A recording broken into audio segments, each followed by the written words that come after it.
Le regalé a mi hijo una camioneta importada de $300,000 por su cumpleaños número 40.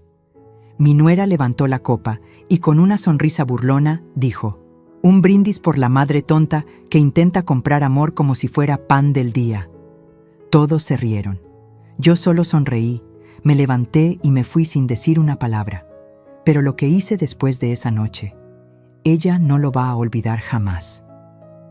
Si me hubieras visto hace 6 meses, parada en medio de aquel salón con 200 personas mirándome, habrías pensado que era la mujer más patética del mundo.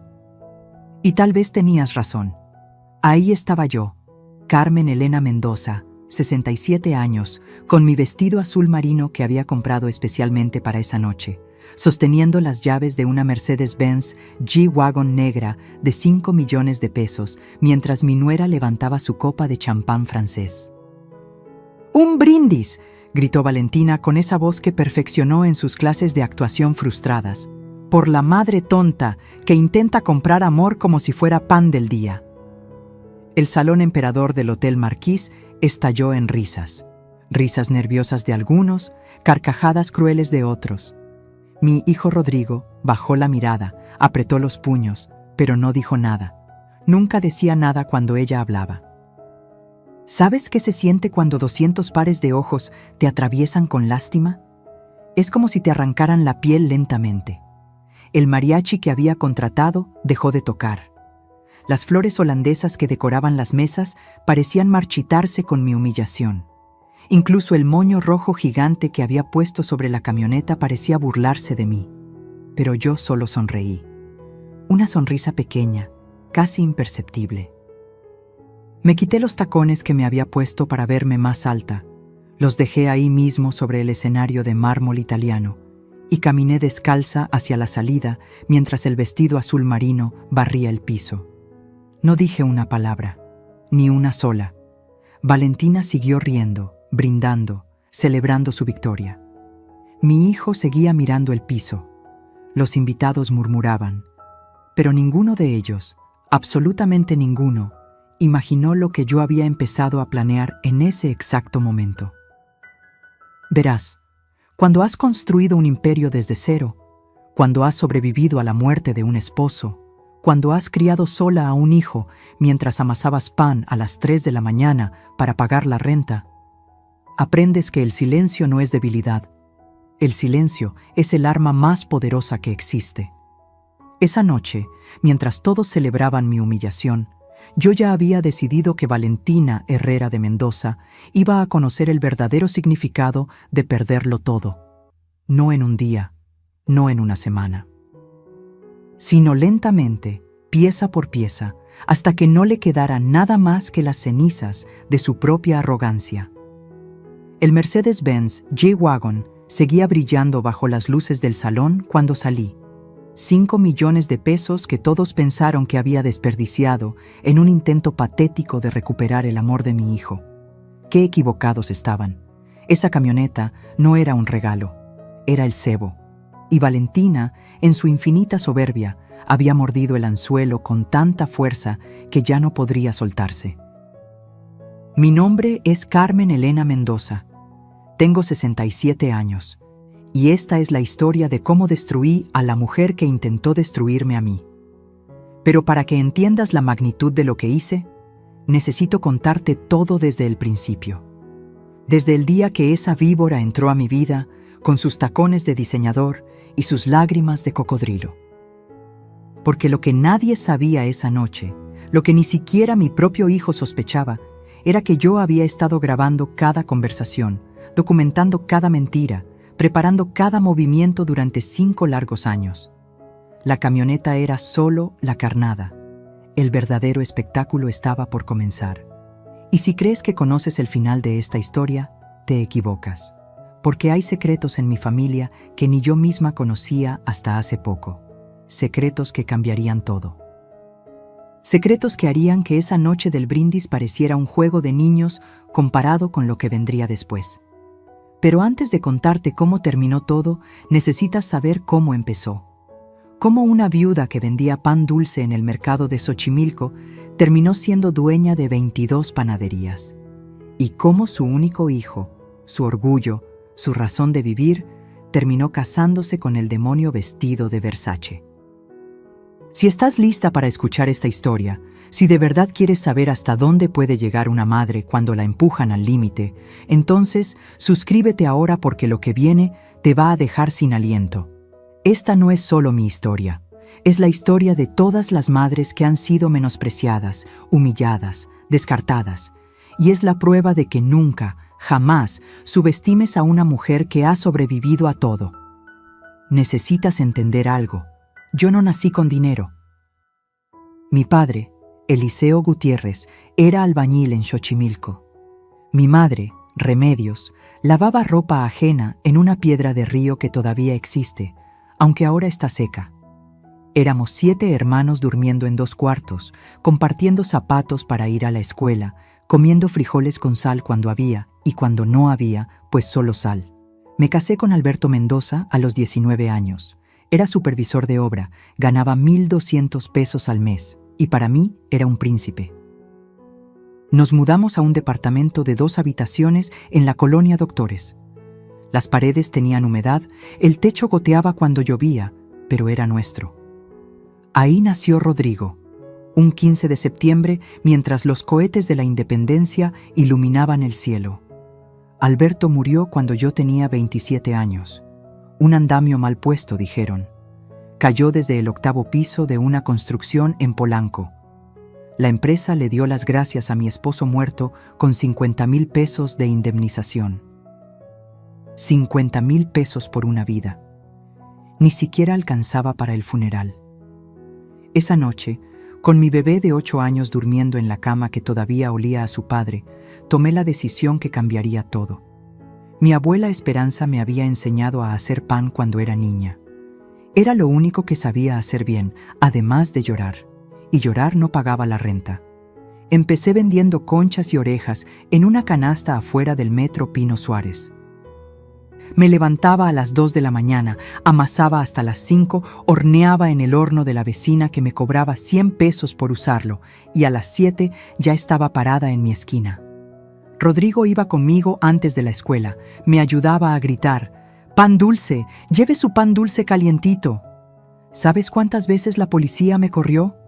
¿Cuántas veces tuve que sobornarlos con mi ganancia del día para que no me quitaran mi canasta? Pero seguí, siempre seguí. Un día, don Aurelio Sánchez, dueño de 3 cafeterías en el centro, probó mis cuernitos de queso.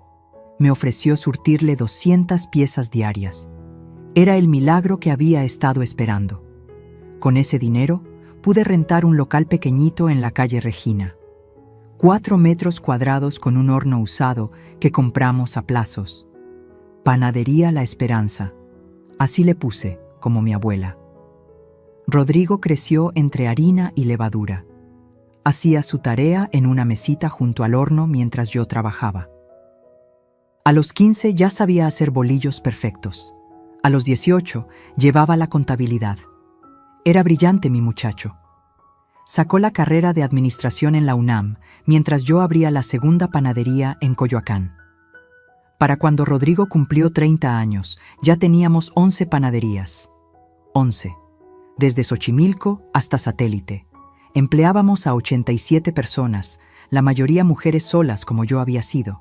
Les pagaba bien, les daba prestaciones, aguinaldo completo.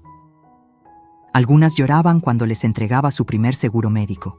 Yo entendía esas lágrimas. Fue entonces cuando apareció Valentina. Era septiembre del 2019. Lo recuerdo perfectamente porque acabábamos de inaugurar la panadería número 12 en San Ángel. Rodrigo llegó a la fiesta de apertura con ella del brazo. Alta, delgada como modelo de revista, con un vestido blanco que probablemente costaba más que lo que yo ganaba en mi primer año vendiendo pan. Tenía esa belleza artificial de las que salen en la televisión. Nariz operada, labios inflados, pómulos que parecían cortados con cuchillo. «Mamá, ella es Valentina Herrera, mi novia». La manera en que dijo «mi novia», como si hubiera ganado un premio.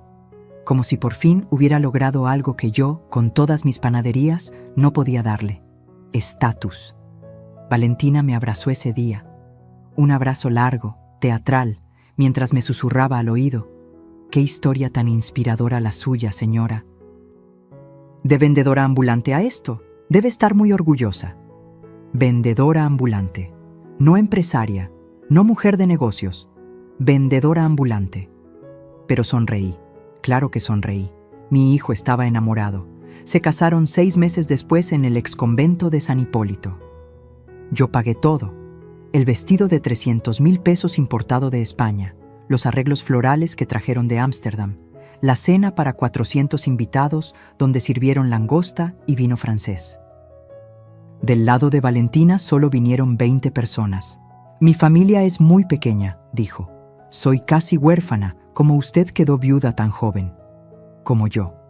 Siempre encontraba la manera de compararse conmigo, de recordarme mis tragedias. Les regalé una casa en las lomas de Chapultepec. 5 millones de pesos de enganche, mensualidades de 80,000 pesos que yo pagaba religiosamente. Les di un puesto importante a ambos en la empresa. Rodrigo como director general, Valentina como directora de Relaciones Públicas, aunque nunca supe exactamente qué relaciones públicas manejaba. Los primeros 2 años fueron soportables. Valentina organizaba cenas donde invitaba a sus amigas del club, mujeres que la miraban como si fuera su mascota exótica, la que había casado al hijo de la panadera millonaria. Yo iba a esas cenas, me sentaba en mi lugar asignado, siempre el más alejado de Valentina, y escuchaba cómo reinventaba su historia cada vez. A veces era hija de diplomáticos que murieron en un accidente. Otras, su familia había perdido su fortuna en la crisis del 94. Mi favorita era cuando decía que había rechazado una carrera en el modelaje internacional para casarse con Rodrigo. El amor vale más que cualquier pasarela en Milán, suspiraba, mientras sus amigas aplaudían su sacrificio. Pero yo notaba cosas, pequeñas cosas, como que nunca hablaba de su infancia con detalles específicos, como que no tenía ni una sola foto familiar anterior a los 25 años, como que su acento a veces se deslizaba hacia algo que no era mexicano, algo que ella cubría rápidamente con una risa nerviosa. Y luego estaban los gastos. Dios santo, los gastos. Carteras de 80,000 pesos que aparecían cada semana. Viajes a Miami, por negocios, que costaban más que el salario anual de 5 empleadas. Una renovación de su oficina que costó 3 millones de pesos, más que lo que costó construir una panadería completa. Cuando le mencioné algo a Rodrigo, me miró como si lo hubiera traicionado. Mamá, ya no estamos en Xochimilco. Esta es nuestra vida ahora. Valentina sabe lo que hace. Ella entiende este mundo mejor que nosotros. Ese mundo, el mundo donde yo no pertenecía, aparentemente. Fue en el 3er año cuando las cosas empezaron a cambiar de manera más obvia. Valentina convenció a Rodrigo de que yo necesitaba descansar más. Tu mamá ha trabajado tanto, mi amor. Se merece disfrutar su vejez. Vejez. Tenía 64 años y me levantaba a las 5 de la mañana para supervisar la producción. Pero de repente era una anciana. Empezaron a excluirme de las juntas importantes. Para no estresarte, mamá. Cambiaron proveedores sin consultarme. Valentina tiene contactos mejores. Contrataron a un consultor estratégico, primo de Valentina, por supuesto, que cobraba 200,000 pesos al mes por decirnos que necesitábamos modernizarnos. Y yo, la estúpida de Carmen Elena, lo permití. Porque cada vez que intentaba protestar, Rodrigo me miraba con esos ojos cansados y me decía: mamá, por favor, Valentina solo quiere ayudar. ¿No puedes confiar en mi esposa? Confiar. ¿Qué palabra tan peligrosa cuando la usa tu propio hijo en tu contra? Para cuando llegó el 4.º año, yo había perdido el control de casi todo. Seguía siendo la dueña en papel, pero las decisiones las tomaban ellos. Las contraseñas del banco las manejaba Valentina por seguridad. Los contratos nuevos los firmaba Rodrigo sin leerlos porque Valentina ya los revisó. Y entonces llegó el día que lo cambió todo. El día que escuché una conversación que no debía escuchar. Era un jueves de marzo. Lo recuerdo porque acababa de llegar de mi chequeo médico mensual. El doctor Fonseca me había dicho que mi presión estaba un poco alta, nada grave, pero que debía reducir el estrés. Casi me río en su cara. ¿Reducir el estrés mientras veía cómo desmantelaban mi vida empresa por empresa? Entré a la casa de las Lomas sin anunciarme. Todavía tenía llaves, aunque Valentina había sugerido 3 veces que las devolviera por privacidad. Mi privacidad, aparentemente, porque la casa la había pagado yo. Escuché voces en el estudio. Valentina hablaba por teléfono. Su voz tenía ese tono dulzón que usaba cuando tramaba algo. Me quedé en el pasillo, pegada a la pared como ladrona en mi propia inversión. «No, mi amor, escúchame bien», decía Valentina. «La vieja está perfecta para el plan. El doctor Ramírez ya me dio los papeles. Solo necesitamos 3 testigos que confirmen comportamiento errático. Ya tengo a la sirvienta y al jardinero. Con uno más, podemos declararla mentalmente incapaz». Mi corazón se detuvo. Literalmente sentí cómo dejaba de latir por un segundo. «¿Rodrigo? Por favor, Rodrigo hace lo que yo le digo. Está tan cansado de ser el hijo de la panadera que haría cualquier cosa para ser alguien por sí mismo. El muy idiota no se da cuenta de que sin el dinero de mami no es nadie». Risas. Escuché risas al otro lado del teléfono. 6 meses máximo y tenemos todo. Las 22 panaderías, las cuentas bancarias, las propiedades. Todo pasa a Rodrigo, y cuando me divorcie el año que viene, me llevo la mitad. 11 panaderías, Fernando. 11 malditas panaderías que valen cada una entre 8 y 15 millones. Fernando. Nunca supe quién era Fernando. Tal vez nunca lo sabré. Tal vez no importa. La camioneta es perfecta. Ya convencí al tarado de que su mamá quiere comprarle algo extravagante para su cumpleaños. Cuando gaste 5 millones en un capricho así, tendremos la prueba perfecta de que está perdiendo el juicio. ¿Quién en su sano juicio regala una camioneta de 5 millones? Me deslicé por la pared hasta quedar sentada en el piso. El mármol frío atravesaba mi vestido. Mi hijo, mi Rodrigo. El niño que cargué 9 meses, que amamanté con estos pechos, que saqué adelante vendiendo pan bajo la lluvia. ¿Sabía de esto? Ay, no seas melodramático, Fernando. No la vamos a matar. Solo la vamos a internar en Villa Hermosa. Es un asilo de lujo en Cuernavaca. Hasta tiene vista a las montañas. Vivirá sus últimos años dopada y feliz. Es más de lo que se merece la vendedora ambulante esa. Me levanté en silencio. Cada músculo de mi cuerpo temblaba, pero no de miedo, de furia, de esa furia fría que solo sientes cuando te das cuenta de que has estado ciega por elección propia. Salí de la casa sin hacer ruido. Manejé hasta mi departamento en Polanco, el único lugar que no les había permitido tocar, y me serví un tequila, luego otro, y otro más. Esa noche no dormí.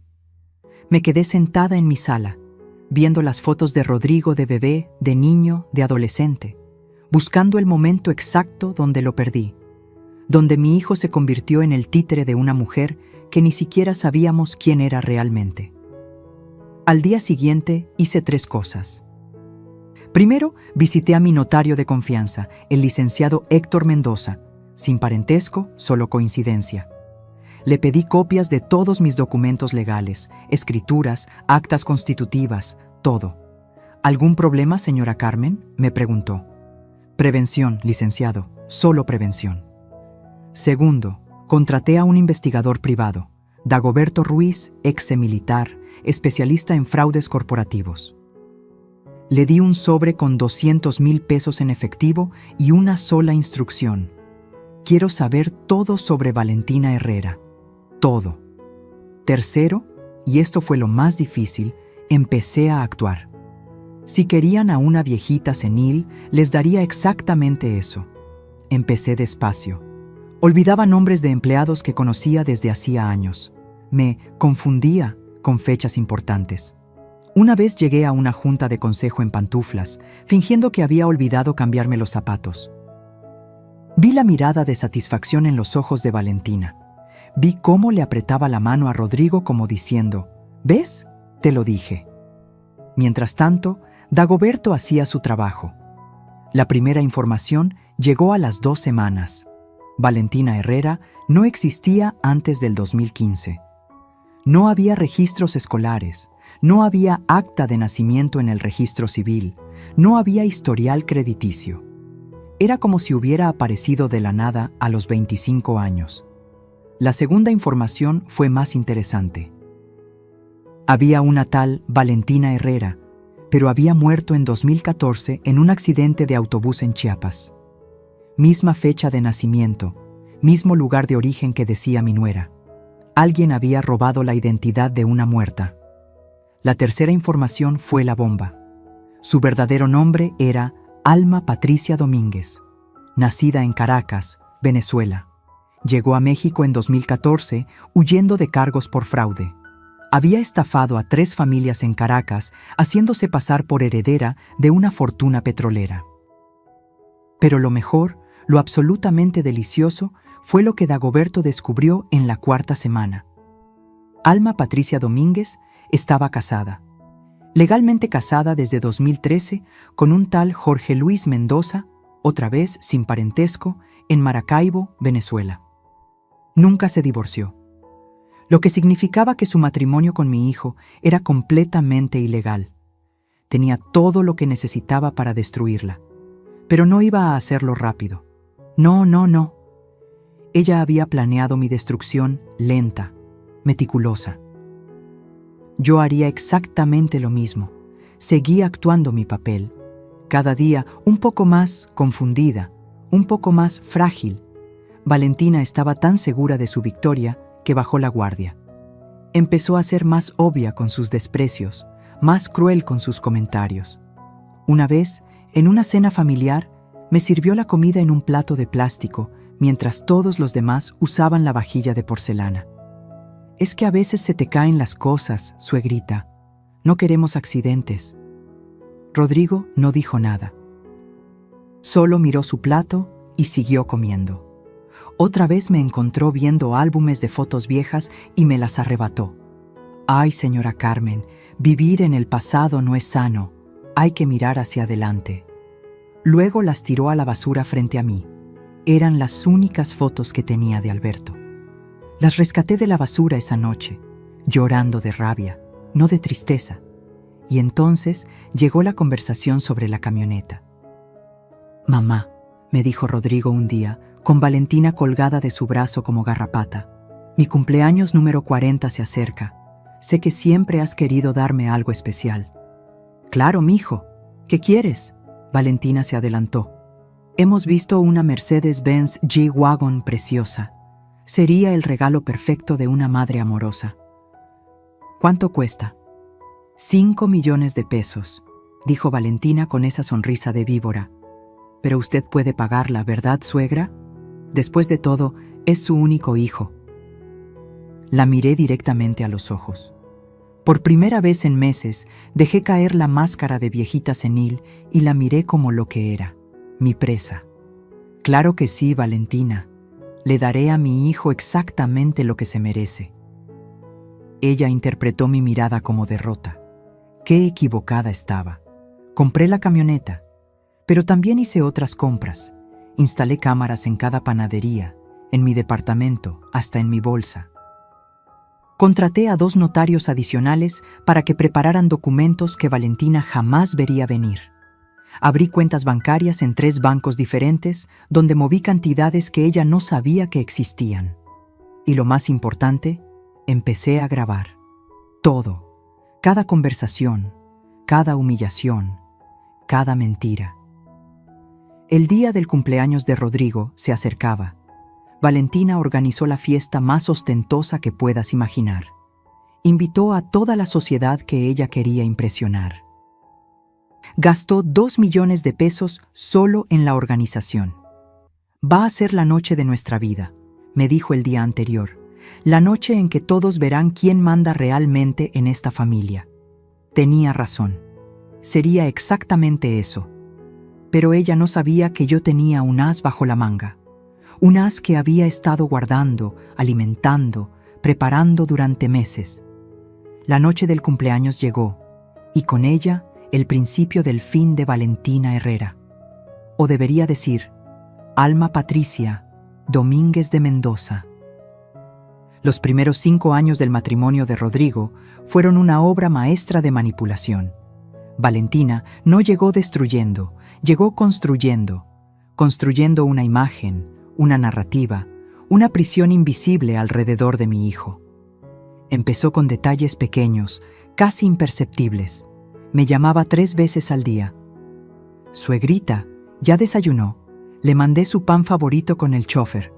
Señora Carmen, Rodrigo está preocupado porque no ha tomado sus vitaminas. Mami Carmen, sí, empezó a decirme mami. Encontré un médico maravilloso para sus rodillas. Cada llamada era una actuación. Yo lo sabía porque cuando colgaba, Esperanza, mi empleada de confianza desde hace 30 años, me contaba cómo Valentina se burlaba de mí apenas terminaba la llamada. Vieja necia, la escuchó decir una vez. Se cree que soy su enfermera personal. Pero frente a Rodrigo, era diferente. Ahí brillaba su mejor actuación. Se había aprendido mis recetas de memoria. Cuando él llegaba cansado del trabajo, ella le servía mole negro, igual al de tu mamá, mi amor. Mentira. Lo compraba en un restaurante de Santa Fe y lo recalentaba. Una vez vi el recibo en su basura. 3,000 pesos por 1 litro de mole que ella hacía pasar por suyo. Organizaba domingos familiares, donde me invitaba a su casa, mi casa, la que yo pagué, y me sentaba en la cabecera mientras ella servía. Es que usted ya trabajó mucho, señora. Ahora me toca a mí cuidar de esta familia. Los vecinos la veían y comentaban que no era tan devota, qué ejemplo de amor filial. Nadie veía cuando me servía las sobras. Nadie notaba que mi café siempre estaba frío. Nadie se daba cuenta de que las flores que supuestamente me mandaba cada semana eran las que sobraban de sus eventos sociales. Pero su obra maestra, su verdadera genialidad, fue cómo aisló a Rodrigo de mí sin que él se diera cuenta. Mi amor, tu mamá se ve cansada. Mejor no la molestemos con problemas de la empresa. Rodrigo, tu mami necesita descansar. Yo me encargo de llevarle los reportes. Cariño, no le digas lo del préstamo bancario, solo la vas a preocupar. Cada frase era un ladrillo en el muro que construía entre nosotros. Y Rodrigo, exhausto de trabajar 12 horas diarias, agradecido de tener una esposa que se preocupaba por su madre, aceptaba todo. Valentina también era lista con el dinero. No robaba descaradamente, no, eso hubiera sido muy obvio. En cambio, creó una fundación, Mujeres Emprendedoras de México. Hermoso nombre, ¿verdad? Cada mes, la empresa donaba 500,000 pesos a esa fundación. Para ayudar a mujeres como usted, fue Suegrita, las que empiezan desde abajo. La fundación existía, claro. Hasta organizaba eventos. Eventos donde Valentina brillaba con vestidos de 200,000 pesos, hablando de su compromiso con las mujeres trabajadoras, mientras el 90% del dinero desaparecía en gastos administrativos. Su primo era el tesorero, su mejor amiga, la secretaria, su estilista, sí, tenía un estilista, era el coordinador de imagen corporativa con sueldo de 80,000 pesos mensuales, y luego estaban las reformas a las panaderías. Modernización, le llamaba ella. Cambió los hornos de piedra que habíamos usado por 30 años por unos italianos que costaron el triple y producían pan sin alma. Reformó las fachadas tradicionales por algo que parecía sacado de una revista de arquitectura pretenciosa. Es que necesitamos atraer a los millennials, suegra. Las ventas empezaron a bajar. Los clientes de toda la vida se quejaban. El pan ya no sabe igual, Carmelita, me decía doña Lupita, que compraba en nuestra primera panadería desde 1995. Pero cuando se lo mencionaba a Rodrigo, Valentina intervenía. Es resistencia al cambio, mami Carmen. Es normal. Ya verá que en unos meses las ventas se duplican. Se duplicaron, sí, hacia abajo. Para el tercer año, habíamos perdido el 30% de nuestros clientes regulares. pero los reportes que Valentina le mostraba a Rodrigo decían otra cosa. Había aprendido a maquillar números como maquillaba su cara cada mañana. Y entonces empezó su campaña psicológica contra mí. Señora Carmen, ¿no recuerda que ya me pagó esto? Cuando nunca me había pedido dinero. Suegrita, ayer me dijo que sí podía cambiar los uniformes, cuando nunca habíamos hablado de uniformes. Mami, ¿estás segura de que no acordamos esto en la junta? Cuando yo ni siquiera había ido a esa junta. Plantaba semillas de duda, me hacía cuestionar mi propia memoria. Una vez llegó a mover mis llaves, mi bolsa, mis lentes, y luego encontrarlos en lugares absurdos. Aquí están sus lentes, suegra. En el refrigerador. ¿Ve por qué me preocupo por usted? Rodrigo empezó a mirarme diferente, con preocupación, con lástima. Mi propio hijo me miraba como si fuera una bomba de tiempo a punto de explotar. Mamá, tal vez deberías ver a un especialista. Mamá, Valentina dice que has estado olvidando cosas. Mamá, ¿estás segura de que estás bien? Y yo, que podría haberle mostrado las grabaciones que ya tenía para entonces, que podría haberle revelado quién era realmente su esposa, callé. Porque necesitaba que Valentina confiara. Necesitaba que bajara completamente la guardia. La máscara de la nuera perfecta solo se caía cuando estábamos solas. Ahí aparecía la verdadera alma Patricia. El plan para declararme mentalmente incapaz empezó un martes de octubre. Me acuerdo porque ese día Valentina llegó a mi departamento con el doctor Ramírez, un psiquiatra que parecía más interesado en su reloj Rolex que en mi salud mental. Es solo una evaluación de rutina, suegrita. Para estar tranquilos de que todo está bien. El doctor me hizo preguntas durante 2 horas. ¿Qué día era? ¿Quién era el presidente? ¿Cuánto era 17 más 38? Respondí todo perfectamente, pero noté cómo Valentina le hacía señas cuando yo no miraba directamente. La señora presenta signos iniciales de demencia senil, dictaminó el muy desgraciado mientras guardaba su grabadora. Recomiendo supervisión constante y evaluación de su capacidad para manejar decisiones financieras. Le pagaron 300,000 pesos por ese diagnóstico falso. Lo sé porque hackeé el correo de Valentina. Bueno, no yo. El hijo de Esperanza, que estudió sistemas, lo hizo por 50,000 pesos y la promesa de que su madre tendría trabajo de por vida. Después del doctor vinieron los incidentes manufacturados. Valentina empezó a organizar comidas donde me ponía en situaciones imposibles. Me servía sopa hirviendo y cuando me quemaba la lengua y la escupía, les decía a todos, «Ay, es que la señora ya no controla bien sus reflejos». Me daba cubiertos para niños y cuando pedía a otros, suspiraba dramáticamente. Es la 3ª vez esta semana que olvida cómo usar los cubiertos normales. Una vez, en el cumpleaños de su amiga Patricia, me dio una pastilla para el dolor de cabeza, que me mareó tanto que tuve que agarrarme de las paredes para caminar. ¿Ven? Por eso no la dejamos sola. Se toma las medicinas equivocadas. Pero el golpe maestro fue cuando falsificó mi firma en un cheque de 800,000 pesos para su fundación fantasma. Cuando reclamé en el banco, ella ya había preparado el terreno. Le había dicho al gerente, con lágrimas de cocodrilo, que su suegra estaba perdiendo la memoria y firmando cosas sin recordarlas. «Señora Mendoza», me dijo el gerente con esa condescendencia que usan con los viejos, «tal vez debería considerar dar poderes a su hijo para manejar sus finanzas». Rodrigo estaba ahí, viéndome con una mezcla de vergüenza y preocupación. «Mamá, no pasa nada, fue un error, pero creo que el señor tiene razón. Valentina y yo podemos ayudarte con esto. ¿Sabes qué se siente cuando tu propio hijo, tu sangre, tu todo, te mira como si fueras un problema a resolver? Es como si te arrancaran el alma en pedacitos». Esa noche lloré. Lloré como no había llorado desde la muerte de Alberto. Pero entre lágrima y lágrima tomé una decisión. Si querían guerra, guerra tendrían. Empecé mi contraataque de manera sutil.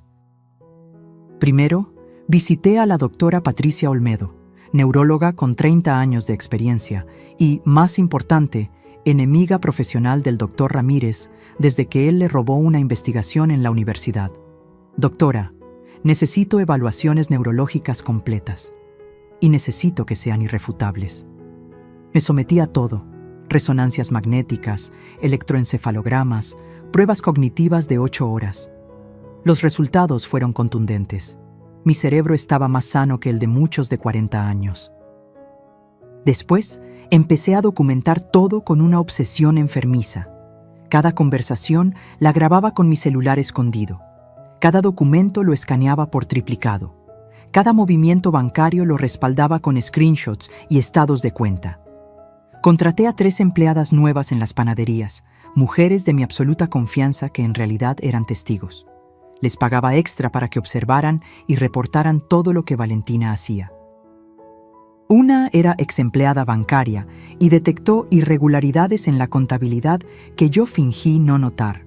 Otra era exauditora del SAT y encontró facturas falsas por millones.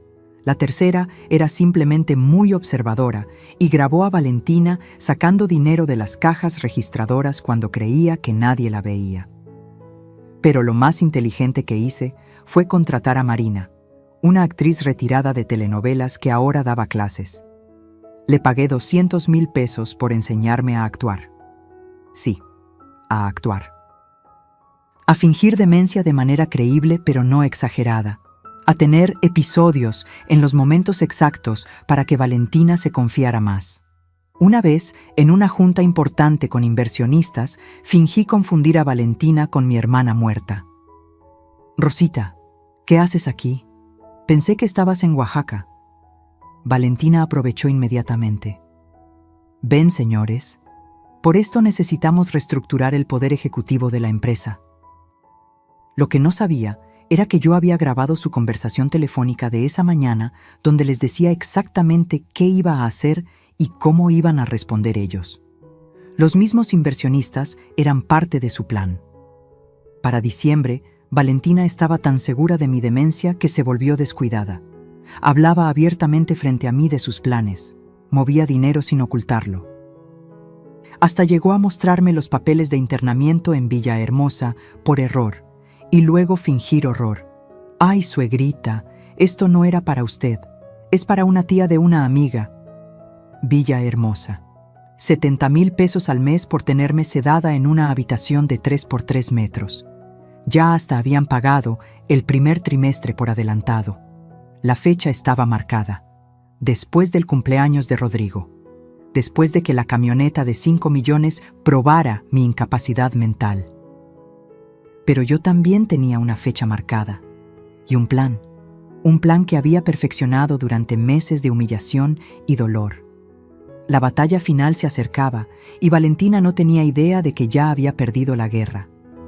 El despojo empezó con la panadería Esperanza de Coyoacán, mi segunda sucursal, la que abrí con el sudor de 5 años vendiendo pan en la calle. Un lunes llegué y encontré un letrero, cerrado por remodelación. Nadie me había avisado nada.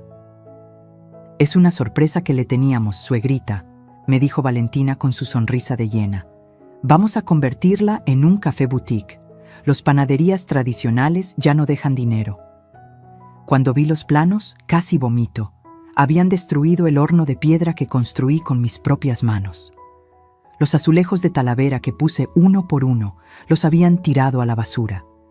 En su lugar, paredes blancas minimalistas y una máquina de café de 2 millones de pesos. «¿Dónde están mis empleadas?», pregunté por Rosa, María y Carmen, que llevaban conmigo 15 años. Las liquidamos, no sabían hacer capuchinos. Liquidadas, como si fueran objetos defectuosos. Rosa tenía 3 hijos en la universidad. María mantenía a su madre enferma. Carmen acababa de quedarse viuda, pero a Valentina eso no le importaba. La segunda en caer fue la panadería de Xochimilco, la más rentable, la que facturaba 3 millones al mes. Valentina la convirtió en una experiencia gastronómica donde un bolillo costaba 60 pesos y venía con mantequilla francesa en un platito de porcelana china. Los vecinos del barrio ya no podían comprar ahí, Sus clientes ahora eran hipsters de la Condesa que venían en Uber a tomarse fotos para Instagram. Para cuando se llevó la tercera panadería, la de Satélite, yo ya no podía ni llorar. Solo observaba cómo desmantelaban mi vida pieza por pieza mientras fingía no entender lo que pasaba. «Firme aquí, señora Carmen». «¿Qué es esto, Valentina?» «Nada importante, suegrita. Solo papeleo aburrido». Papeleo que transfería los derechos de operación a una empresa que Valentina había creado, Grupo Gastronómico VRM. Las iniciales de Valentina y Rodrigo Mendoza. Mi apellido, mi legado, usado para robarme. Pero el momento que me partió el alma fue cuando escuché a Rodrigo defender a su esposa. Estábamos en su oficina, que antes era mi oficina, y acababa de recibir el reporte de ventas. Habíamos perdido 40% de ingresos en 6 meses. «Hijo, esto no está funcionando. Los clientes se están yendo». «Mamá, no entiendes de negocios modernos». «¿No entiendo?» «Mijo, construí este imperio desde cero». «Eso fue hace 30 años, mamá. El mundo cambió. Valentina tiene un MBA de Harvard». «Mentira. Valentina compró ese diploma en línea por $3,000. Dagoberto, mi investigador, me había conseguido hasta el recibo de PayPal.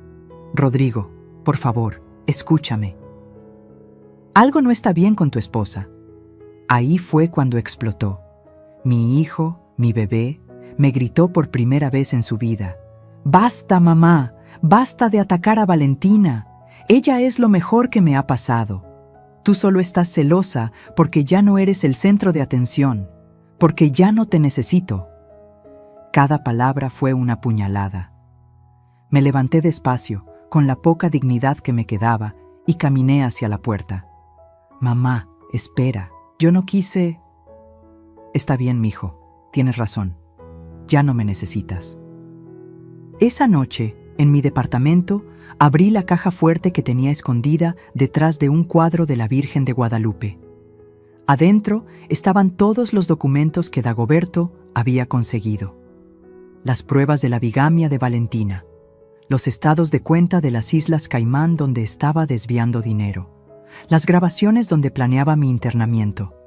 Pero también había algo más, algo que ni Valentina ni Rodrigo sabían. 5 años antes de que apareciera Valentina, cuando el negocio empezó a crecer exponencialmente, mi contador, el viejo Don Samuel, me dio un consejo. «Señora Carmen, proteja su patrimonio. Nunca se sabe». Seguí su consejo. Creé una empresa holding en Panamá, completamente legal, donde estaba el verdadero patrimonio. Las 22 panaderías que Valentina creía controlar eran solo franquicias. El nombre, las recetas, los derechos de marca, todo estaba en esa holding de la que yo era la única dueña. Valentina estaba robando cascarones vacíos. Pero había más. Durante los últimos 6 meses, mientras fingía demencia, había estado comprando propiedades a través de prestanombres, 7 locales en las mejores zonas de la ciudad, y había contratado en secreto a todas las empleadas que Valentina había despedido. El día del cumpleaños de Rodrigo se acercaba. Valentina había organizado la fiesta del siglo. Había invitado a 300 personas, gastado 2 millones en decoración, contratado a los Tigres del Norte para que tocaran en vivo. «Va a ser épico, suegrita», me dijo mientras revisaba la lista de invitados. «Todos van a ver el regalo increíble que usted le da a su hijo, 5 millones de pesos en una camioneta. ¡Qué generosidad la suya!». La miré a los ojos. Por un segundo, solo un segundo, dejé que viera la verdad. Dejé que viera que sabía todo, pero antes de que pudiera procesar lo que había visto, volví a mi actuación de viejita confundida. «Sí, mijita, le voy a dar exactamente lo que se merece». Valentina rió, una risa que pronto se le iba a congelar en la garganta, porque yo había invitado a unas personas extra a la fiesta, personas que Valentina no esperaba, personas que cambiarían todo. La bomba estaba a punto de explotar. Comprar esa Mercedes-Benz G-Wagon fue el momento más doloroso y liberador de mi vida. doloroso porque confirmaba que mi hijo valoraba más el dinero que a su madre, liberador porque era la carnada perfecta para mi plan. Fui al distribuidor de Mercedes-Benz en Polanco un miércoles por la mañana. Valentina insistió en acompañarme para ayudarla a no confundirse, suegrita. Llevaba un vestido rojo que gritaba dinero y una sonrisa que gritaba victoria.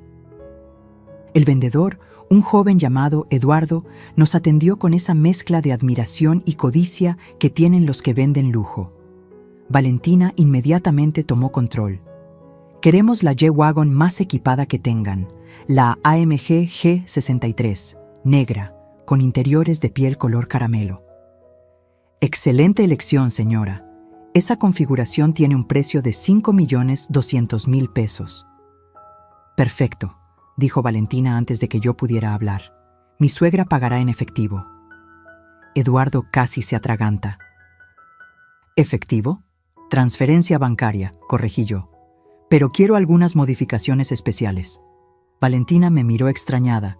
¿Qué modificaciones, suegra?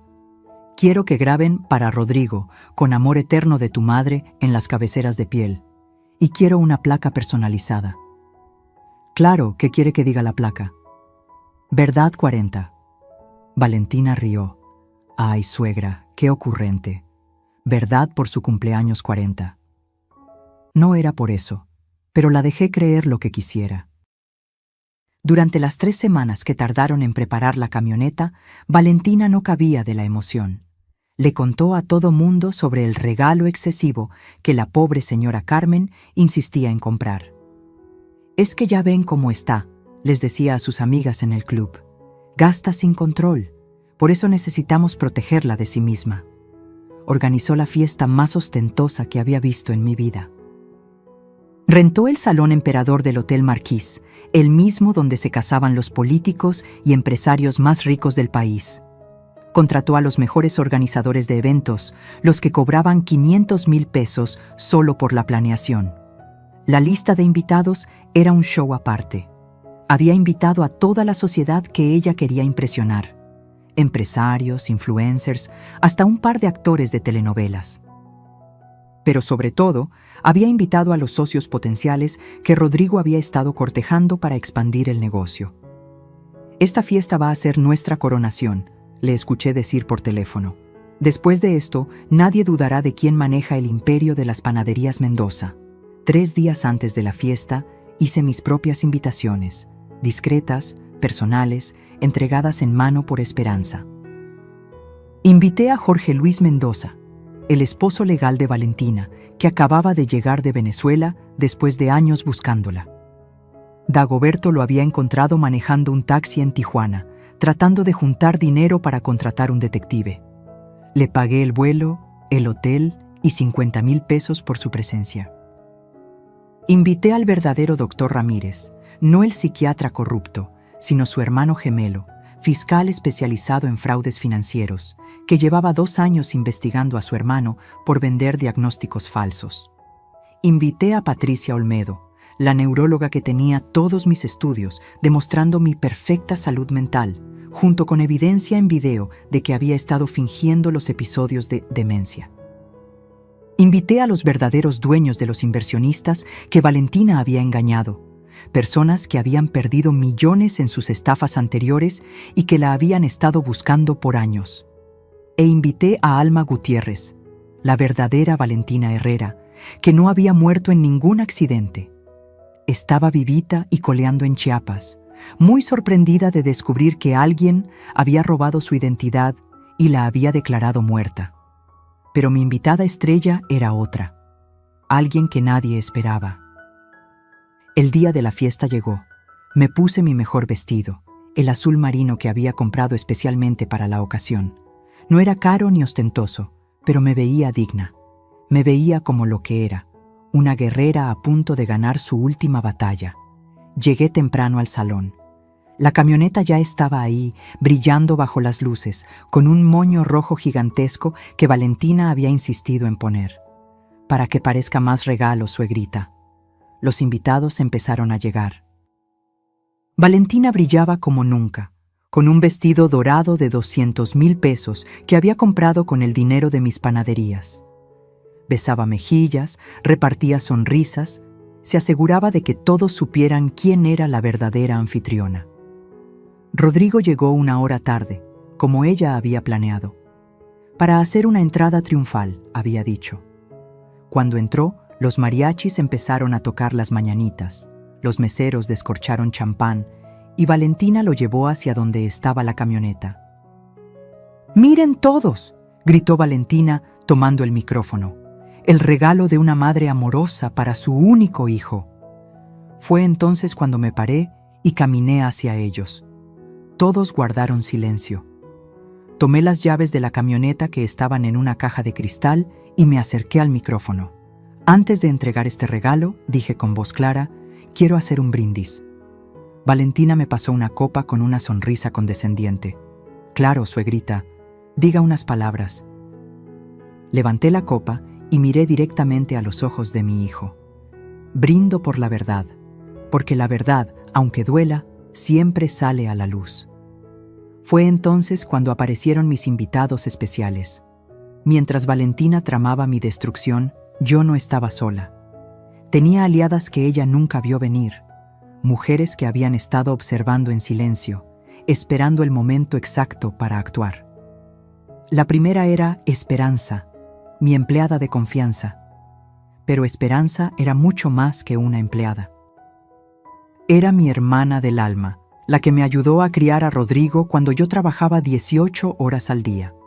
Su hijo, Miguel, el que ahora es ingeniero en sistemas, creció junto a Rodrigo. Fueron como hermanos hasta que Valentina llegó y convenció a mi hijo de que no era apropiado juntarse con la servidumbre. Esperanza había estado grabando todo. Cada humillación, cada robo, cada mentira.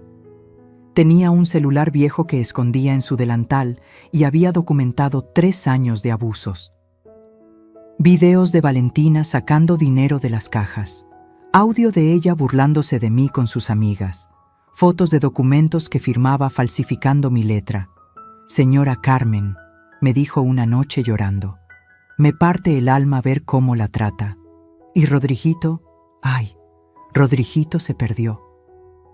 La segunda aliada fue una sorpresa hasta para mí. Cristina Durán, la mejor amiga de Valentina. Sí, la misma que reía en todas las humillaciones, la que aplaudía sus crueldades. Resulta que Cristina también había sido víctima de Valentina.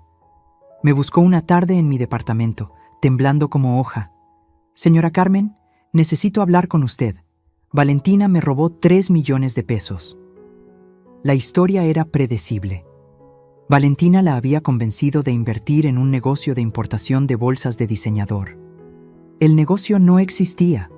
El dinero desapareció. Y cuando Cristina la confrontó, Valentina la amenazó con destruir su matrimonio, revelando una infidelidad inventada. «Tengo todos los mensajes, las transferencias, los contratos falsos», me dijo Cristina entregándome una USB. «Pero hay más. Valentina tiene una cuenta secreta donde guarda todo lo que roba. La contraseña es el cumpleaños de su primer esposo.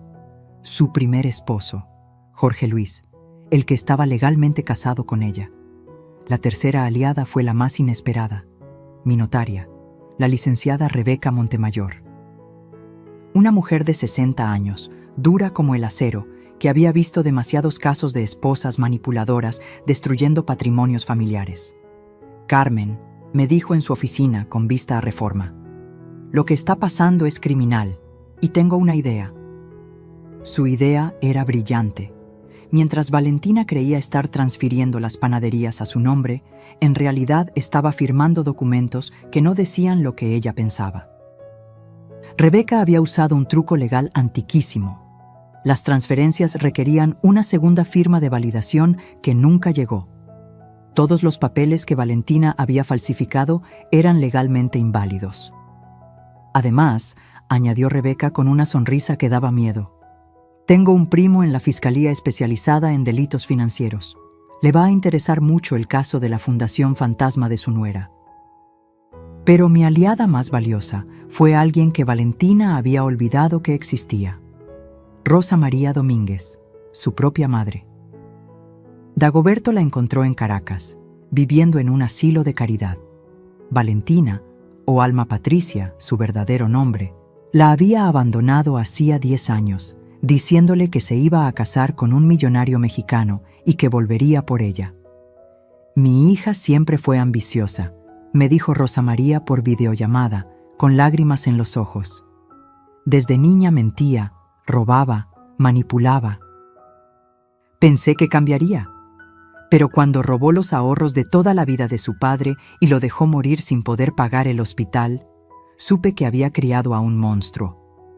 Rosa María tenía algo invaluable: el acta de nacimiento original de Alma Patricia, sus registros escolares donde había sido expulsada por robo y, lo más importante, una orden de aprehensión de Venezuela por fraude que seguía vigente. Señora Carmen, me dijo, ayúdeme a venir a México. Quiero ver la cara de mi hija cuando sepa que su madre está viva y dispuesta a testificar en su contra. Le pagué el vuelo, la hospedé en un hotel discreto en Coyoacán y la preparé para la fiesta. Mientras tanto, seguí perfeccionando mi actuación. Cada día me mostraba más confundida, más frágil. Valentina estaba tan embriagada con su próxima victoria que no notó cuando instalé cámaras en su casa. No vio cuando copié todos sus archivos de la computadora. No se dio cuenta de que su teléfono estaba intervenido. Una semana antes del cumpleaños, la escuché hablar con alguien llamado Fernando. Después de la fiesta, internamos a la vieja. Ya tengo a los enfermeros contratados. Van a venir a las 3 de la mañana cuando todos estén borrachos. Se la llevan sedada y para cuando Rodrigo despierte, su mamá ya va a estar en Villahermosa. ¿Y si el hijo se opone? No se va a oponer. Le voy a decir que su madre intentó suicidarse. Tengo pastillas para dormir que voy a poner en su bolsa. Con eso y el episodio de la camioneta, cualquier juez nos va a dar la razón. Escuché mi sentencia de muerte civil con una calma que me sorprendió. No sentí miedo, no sentí tristeza, solo sentí una fría determinación. Esa noche llamé a todas mis aliadas. El día de la fiesta, necesito que estén listas. Vamos a darle a Valentina el espectáculo de su vida. Cristina confirmó que traería las pruebas del fraude.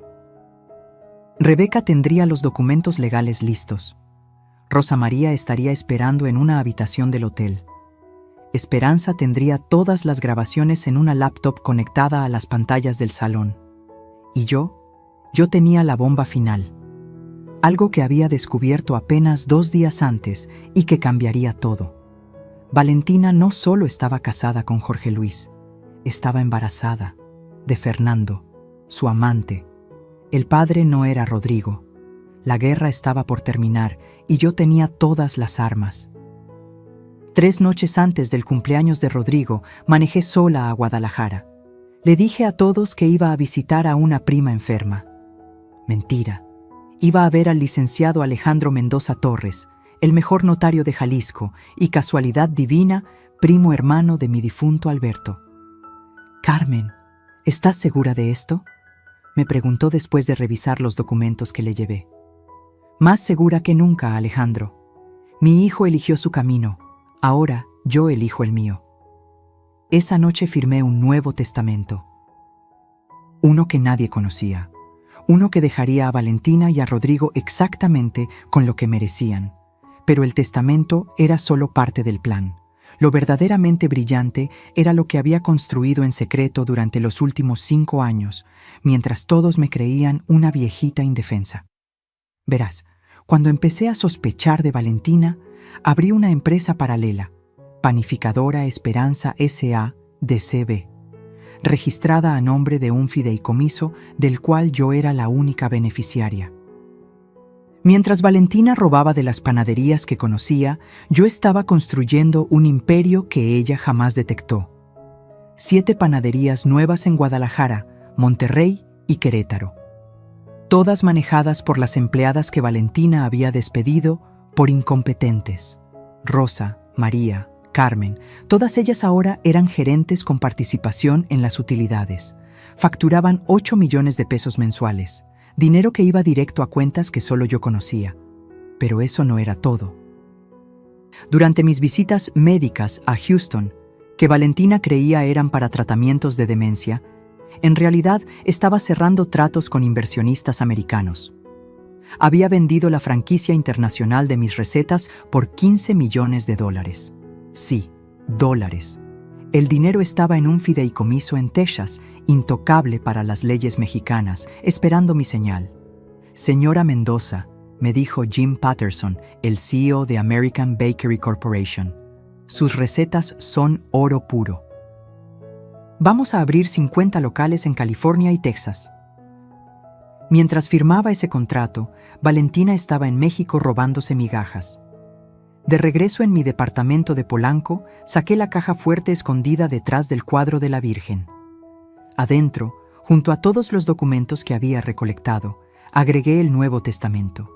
Pero también había algo más. Una carta para Rodrigo. Una carta que había reescrito 100 veces y que entregaría solo si las cosas salían como esperaba. «Mijo», empezaba la carta, «cuando leas esto, probablemente me odies. Pero prefiero tu odio honesto que tu amor manipulado. El día antes de la fiesta, instalé las últimas piezas del rompecabezas. Primero, visité a mi banco y transferí $5 millones a una cuenta especial. No era para la camioneta, esa ya estaba pagada. Era para algo mucho mejor. Después, me reuní con los verdaderos empleados de Villahermosa, el asilo donde Valentina planeaba internarme. «Doctor Márquez», le dije al director, «mi nuera pagó 3 meses por adelantado para internarme contra mi voluntad. Aquí está el recibo». Le mostré la copia que había sacado del bolso de Valentina. «Esto es secuestro y ustedes serían cómplices». El hombre palideció.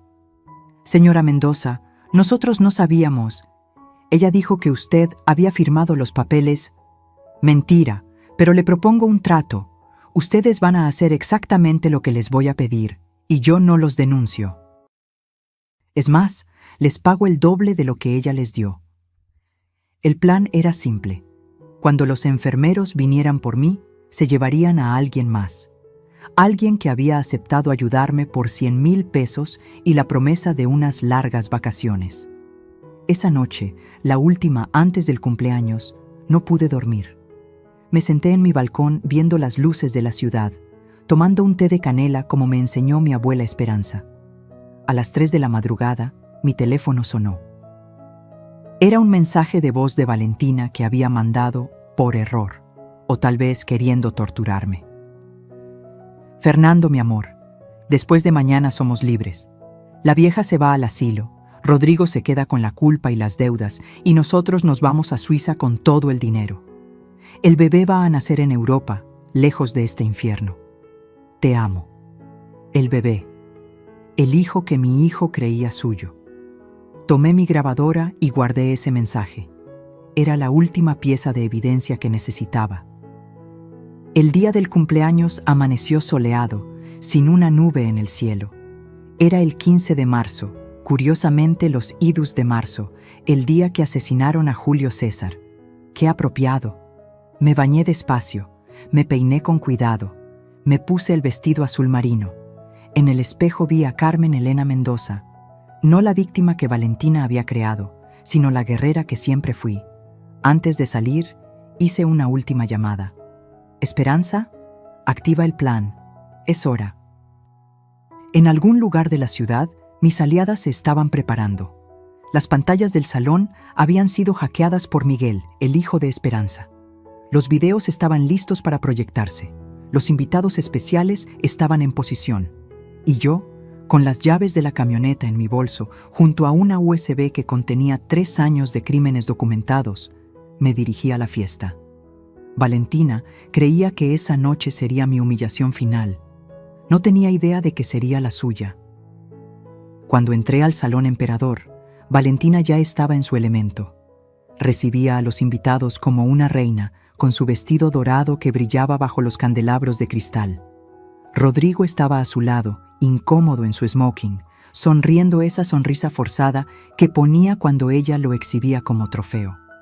«Ahí está la estrella de la noche», gritó Valentina cuando me vio, con esa voz falsa que usaba en público.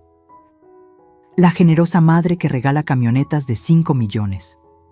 200 pares de ojos se volvieron hacia mí, algunos con burla, otros con lástima, la mayoría con ese morbo cruel de los que disfrutan viendo caer a otros. Me acerqué despacio, sonriendo. Valentina me abrazó teatralmente para las fotos. Llegó su hora, suegrita, me susurró al oído. Después de esta noche, todos sabrán que está loca. Tienes razón, le susurré de vuelta. Después de esta noche, todos sabrán la verdad. Ella rió, creyendo que deliraba. La cena transcurrió según su guión. Valentina había preparado todo para hacerme quedar mal. Mi plato era diferente al de los demás, comida en papilla, porque a la señora se le dificulta masticar. Mi copa tenía agua mientras todos tomaban vino. Es que con sus medicamentos no puede beber.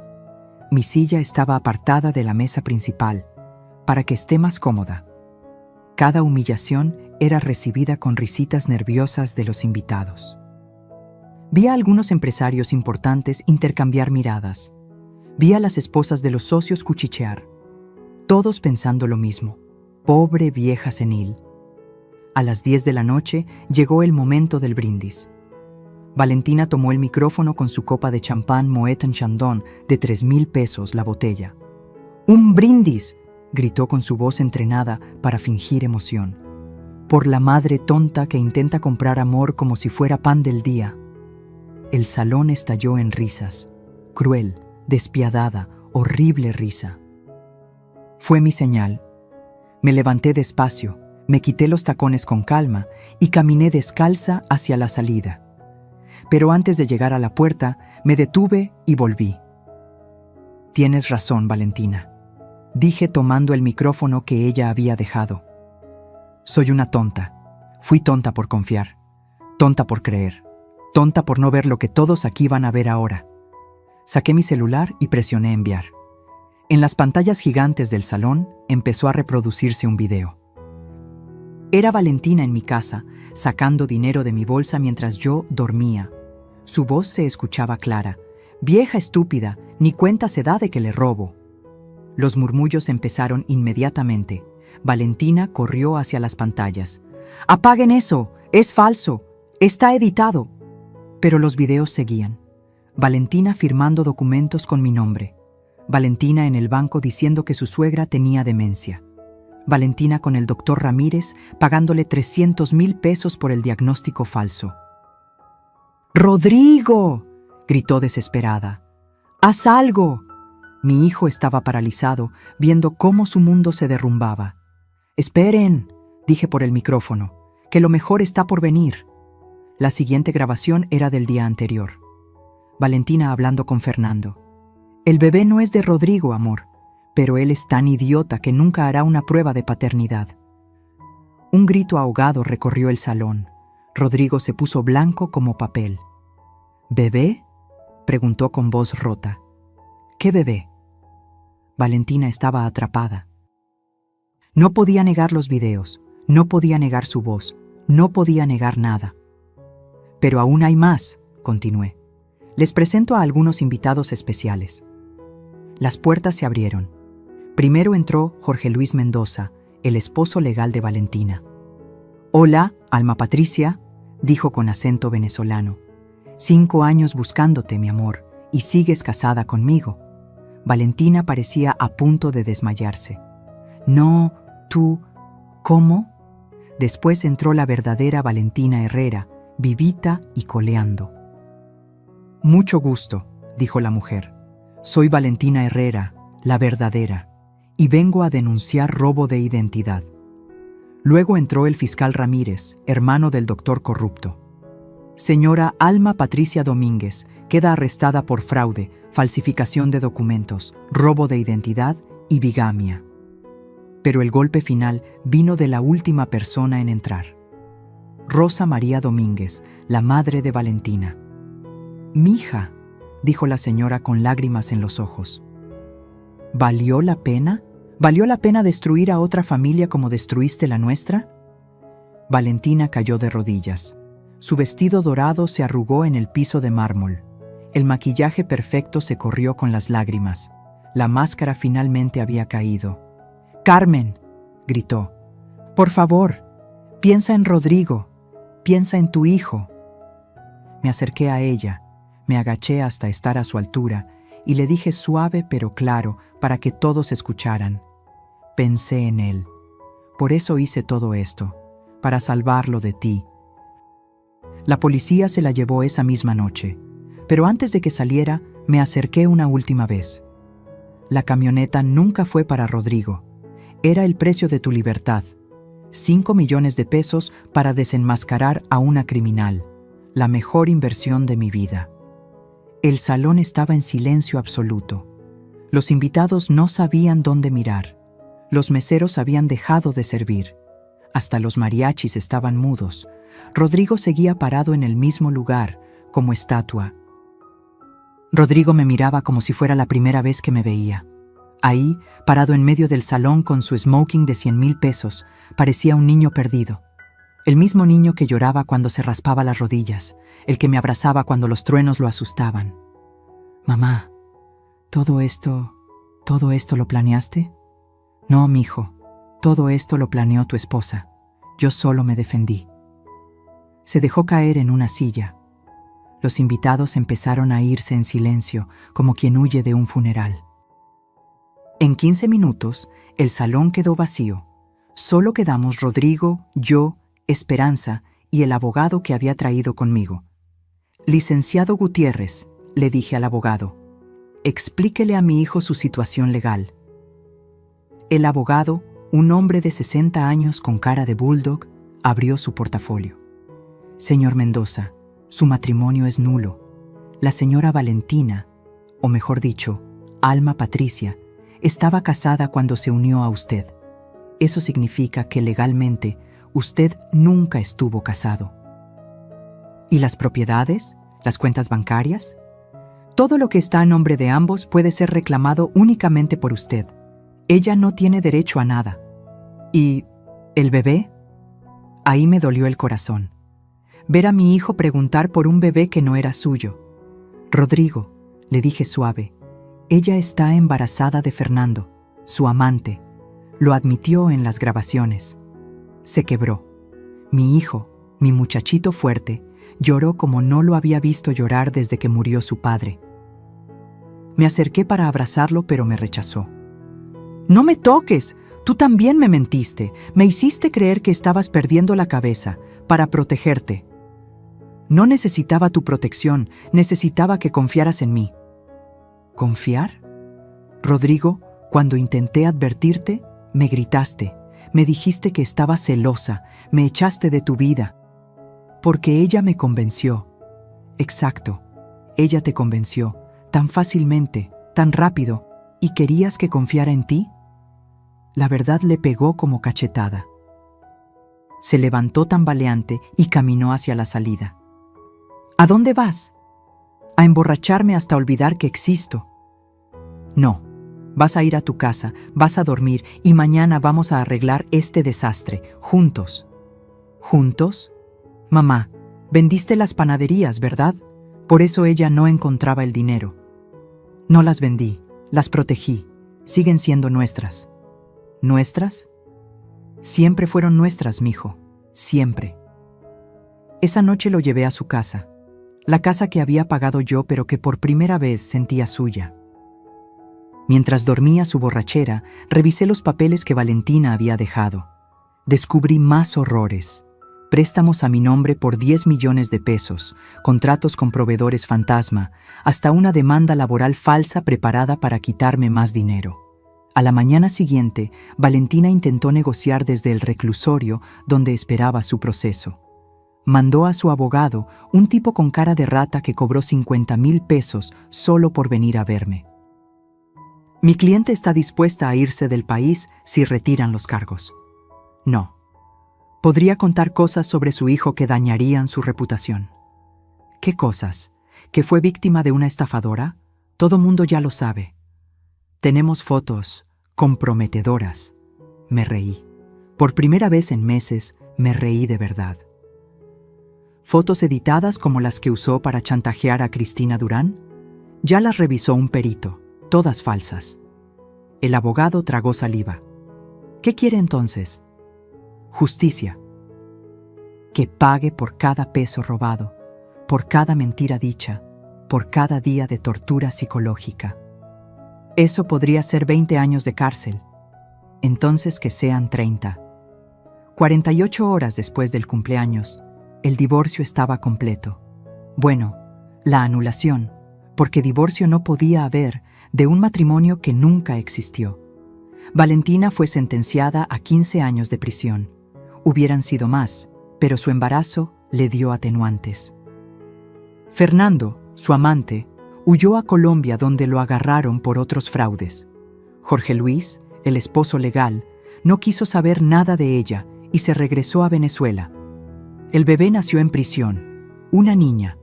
La madre de Valentina, Rosa María, pidió la custodia y se la dieron. Me buscó antes de irse. Señora Carmen, siento mucho todo lo que mi hija le hizo.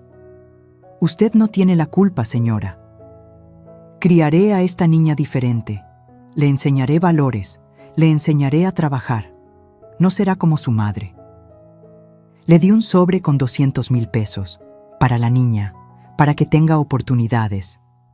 La señora lloró. Usted es lo que mi hija nunca pudo ser, una verdadera dama. Rodrigo tardó meses en perdonarme, no por lo que hice, sino por cómo lo hice, por no confiar en él, por tratarlo como otro enemigo en lugar de una víctima. Pero poco a poco, trabajando juntos en reconstruir las panaderías, volvimos a encontrarnos. Volvimos a ser madre e hijo. Volvimos a ser familia.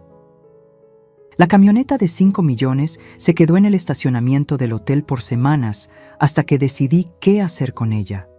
6 meses después de aquella noche, me desperté temprano como siempre. Eran las 5 de la mañana y la ciudad apenas comenzaba a despertar. Me preparé un café de olla como me enseñó mi abuela y me senté en el balcón a ver el amanecer. La camioneta Mercedes-Benz seguía en el estacionamiento del hotel, acumulando polvo y cuentas de resguardo. 5 millones de pesos convertidos en un recordatorio de metal y cuero de la noche que recuperé a mi hijo. Rodrigo había cambiado mucho. Ya no usaba los trajes de 100,000 pesos que Valentina le compraba. Había vuelto a sus jeans y camisas simples. Llegaba a las 4 de la mañana a la panadería de Regina, la primera, la original, para ayudar con el primer horneado del día. Como cuando era niño, me dijo una mañana mientras amasábamos juntos. ¿Te acuerdas, mamá? Yo hacía mi tarea mientras tú horneabas. Me acuerdo de todo, mijo, de cada momento. Las panaderías se recuperaron rápido. Despedimos a todos los consultores que Valentina había contratado. Regresamos a las recetas originales. Volvimos a contratar a las empleadas despedidas. En 3 meses, recuperamos el 60% de los clientes perdidos. En 6, estábamos mejor que nunca. Pero lo más importante no fue el dinero recuperado. Fue ver a Rodrigo volver a ser él mismo. Un día me llamó desde la panadería de Coyoacán. «Mamá, ven rápido, necesito mostrarte algo». Cuando llegué, había una fila de clientes hasta la esquina, todos esperando por el pan recién salido como en los viejos tiempos. «¿Ves eso?», me dijo con lágrimas en los ojos. «Esto es lo que construiste, esto es real, no los restaurantes pretenciosos de Valentina, esto». Doña Lupita, nuestra clienta más antigua, se acercó con su bolsa del mandado. «Carmelita, qué gusto que regresó el pan de verdad, el de antes, el que sabe a casa». Esa tarde, Rodrigo y yo nos sentamos en la oficina, la misma donde había descubierto las primeras mentiras de Valentina, y hablamos de verdad por primera vez en años. «Mamá, necesito pedirte perdón». «No, mijo. Déjame terminar. Te fallé. Te cambié por una mujer que me prometió convertirme en alguien importante. No me di cuenta de que ya era alguien. Era tu hijo. El hijo de la mujer más fuerte que conozco. Lloramos juntos, abrazados como cuando él era niño y yo era toda su mundo». «¿Y la camioneta?», me preguntó después. ¿Qué vas a hacer con ella? Es tuya si la quieres. No la quiero. Me recuerda todo lo malo. Entonces la vendemos. ¿No? Tengo una mejor idea. Su idea me sorprendió. Quería subastarla y usar el dinero para crear una fundación real, no como la falsa de Valentina. Una fundación para ayudar a mujeres víctimas de violencia económica y psicológica. La llamaremos Fundación Esperanza, dijo, como tu abuela, como tu primera panadería, como tu empleada fiel. La subasta fue un evento. No por publicidad, quisimos hacerlo discreto, pero la historia se había corrido. La esposa del embajador de Alemania, que había estado en la fiesta del cumpleaños y vio todo, compró la camioneta por 7 millones de pesos. Para mí no es solo un auto, me dijo. Es un símbolo de que las mujeres podemos defendernos. Con esos 7 millones, más 3 millones que puse yo, más 2 que puso Rodrigo de sus ahorros personales, creamos la fundación. En el primer año ayudamos a 53 mujeres a salir de relaciones abusivas, a recuperar su dinero, a reconstruir sus vidas. Una de ellas era Cristina Durán, la examiga de Valentina. No solo recuperó los 3 millones que le robaron, sino que con nuestra ayuda legal, descubrió que su esposo, que la amenazaba con quitarle a sus hijos, también la había estado robando. Ahora maneja una de nuestras panaderías nuevas en Guadalajara. Rosa, María, Carmen, todas las empleadas que Valentina despidió, ahora son socias minoritarias de las panaderías. Cada una tiene el 5% de la sucursal que maneja. En 5 años serán dueñas del 20%. Esperanza se jubiló, pero sigue viniendo cada mañana a tomar café conmigo. Su hijo Miguel diseñó un sistema de seguridad para todas las panaderías, para que nunca más alguien pueda robar, señora Carmen. ¿Y yo? Sigo levantándome a las 5 de la mañana. Sigo supervisando la producción. Sigo siendo Carmen Elena Mendoza, la panadera de Xochimilco, que construyó un imperio con sus manos. Pero ahora soy más. Soy la prueba viviente de que nunca es tarde para defenderse. De que el silencio puede ser un arma. De que a veces hay que destruir todo para poder reconstruir. Valentina sigue en la cárcel. Le quedan 9 años. A veces me llegan noticias de ella a través de su madre. Dice que estudia repostería en el penal, que quiere salir reformada, que pide perdón. No la odio.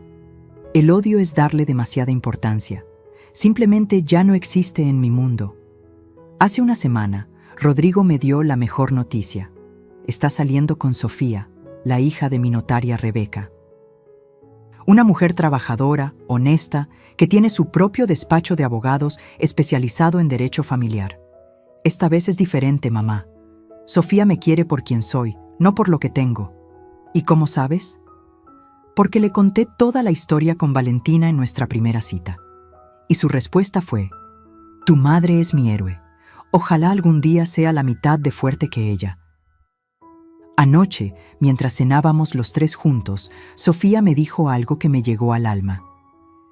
Señora Carmen, gracias por no rendirse, por pelear, por enseñarnos que el amor de madre no es dejar que los hijos hagan lo que quieran, sino protegerlos incluso de sí mismos. Y así termina mi historia. La historia de cómo regalé una camioneta de 5 millones para recuperar algo invaluable, mi dignidad, mi familia, mi vida. Si esta confesión tocó tu corazón, si conoces a alguien que necesita escucharla, compártela. Comenta de dónde nos ves. Cuéntanos si has vivido algo similar. Y suscríbete para más historias de mujeres que se negaron a ser víctimas. Porque todas tenemos una guerrera dentro. Solo necesitamos recordar cómo despertarla. Fin.